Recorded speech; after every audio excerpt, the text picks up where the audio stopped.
Geylang, a name that sparks images of vibrant food, bustling nightlife and shocking arrests.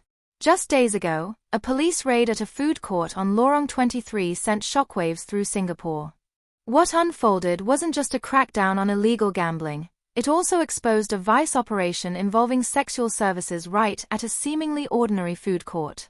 But how deep does this rabbit hole go? And why is this story far from over? Stay tuned as we dive into the full details of this high-profile bust and the hidden dangers lurking in plain sight.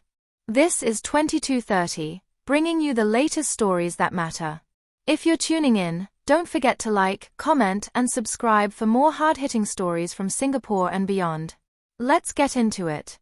On May 29, the Singapore Police Force, working alongside the Criminal Investigation Department, Bedok Police Division, and the Immigration and Checkpoints Authority, descended on Geylang Lorong 23 for a major enforcement operation.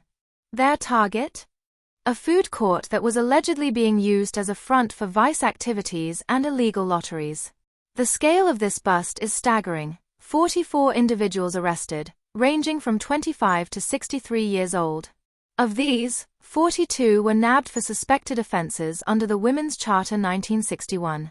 That's right, a food court, typically a place for enjoying your favorite dishes, had allegedly been turned into a place of assignation, where communications for immoral purposes, including sexual services, were being arranged. Let's pause for a moment here. Does this make you wonder how many of Singapore's public spaces are quietly being exploited for such illicit activities? And are our enforcement efforts sufficient to keep up with such evolving crime tactics? Among the arrested, a 50-year-old woman stands out. She was taken into custody at a nearby hotel along Geylang Road. Authorities allege she was providing sexual services and using the food court as a point of contact. If convicted, she could face up to 5 years in prison or a fine of up to 100,000 Singapore dollars under the Women's Charter. Repeat offenders could face up to 7 years in jail and a 150,000 Singapore dollar fine. And that's not all.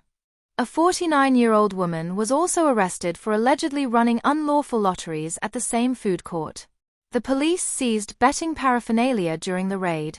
Under the Gambling Control Act 2022, anyone conducting unlawful lotteries can be jailed for up to 7 years and fined up to 500,000 Singapore dollars. The Singapore Police Force has made it clear, activities that threaten public safety, peace, and good order will not be tolerated.